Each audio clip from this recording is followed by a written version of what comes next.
So you talked about that fight with Connor, and obviously you've got a great relationship with him. Kind of a weird one where sometimes you're rivals, sometimes you're friendly, and you've got a I great ain't got no respect for him. relationship with him.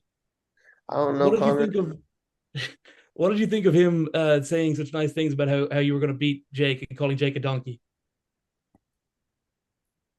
I don't think that was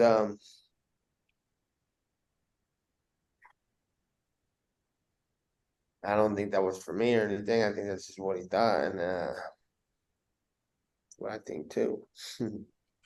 Finally, I wanted to ask about the fight on Saturday night, BMF title, which I know that you probably feel a little bit of a claim to because your fight ended in controversy, right? It wasn't a real, like there wasn't like Masvidal won, but not like you know what I'm saying.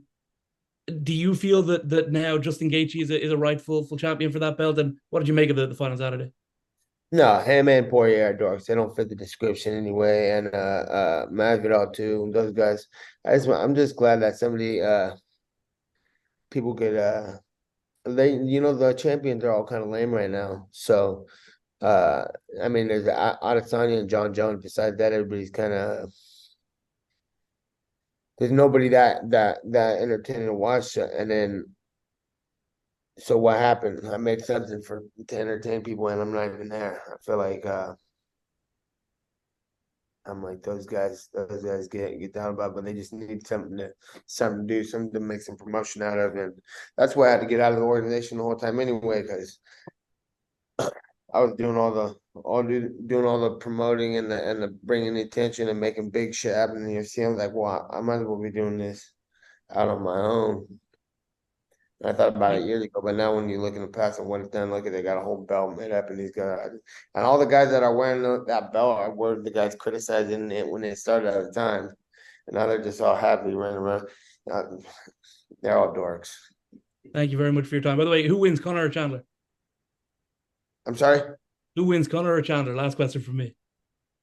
Oh, Chandler's a nice guy, but he's gonna get he's not gonna win. Thank you. Andrew, go ahead. I don't think they're gonna fight though. Hey Ned, this They're is not gonna fight. Can you hear me still? Yeah. I don't think those guys are gonna fight. Why not? Do you think they're gonna fight? Does I hope anyone think so. they're gonna fight Connor and Chandler? They're not gonna fight. Like You're Connor part fight. of you're part of the Ultimate Fighter. That's how they all set it up. Yeah, I know, but I don't think they're gonna fight. Yeah, there's no bout agreement, and they're just like the BMF, but then they have none to entertain nobody. They're just like, all right, we gotta bring this up. We gotta put Connor on TV. Who do you think's next for Connor? I think Connor and Gaethje should fight. I think that'll probably be next. But if Gaethje might try to act like he's too cool or something, but just shows how much of a nerd he is. You don't got nobody to fight. Who's he gonna fight? Who's Gaethje gonna fight? There's nobody to fight.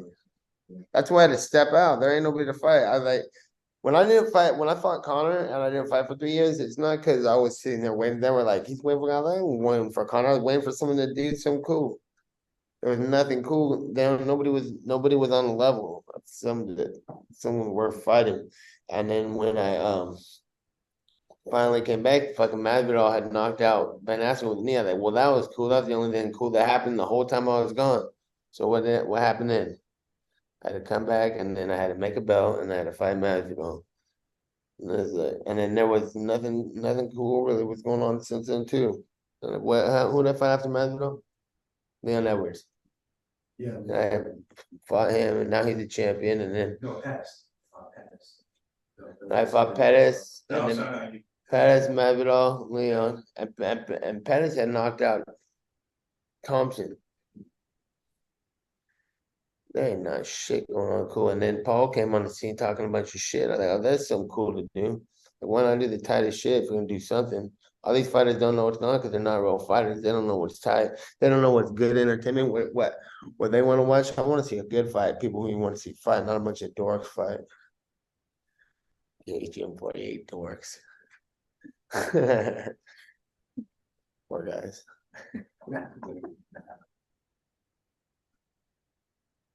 Go ahead, Andrew.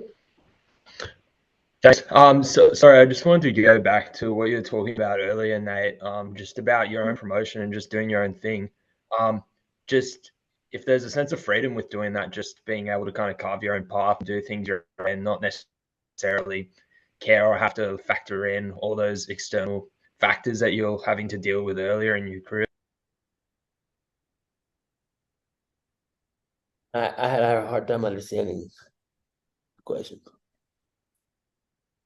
Yeah, no. So it was just talking about the freedom of being able to promote yourself, carve your own path, that sort of thing. Yeah, I remember my whole career. I was wondering like, why can't I fight this guy? And why can't I do this like that? And then I didn't like being controlled on how they were doing things because I thought I was better than the people that they were doing stuff with. So a long time ago, I was like, I need to get out, do my own thing, and have a little more control on where I'm at on the card and what I should be doing. Because I did, but all that came with fighting more than everybody else. I was more of an active fighter than everybody the whole time, and then I started taking time off, and then now with a little bit of control of what I was going to do was taking time off and being like, no, instead of just accepting fight after fight and doing everything like a slave fighter. And yeah, so now it's better to do shit on my own call.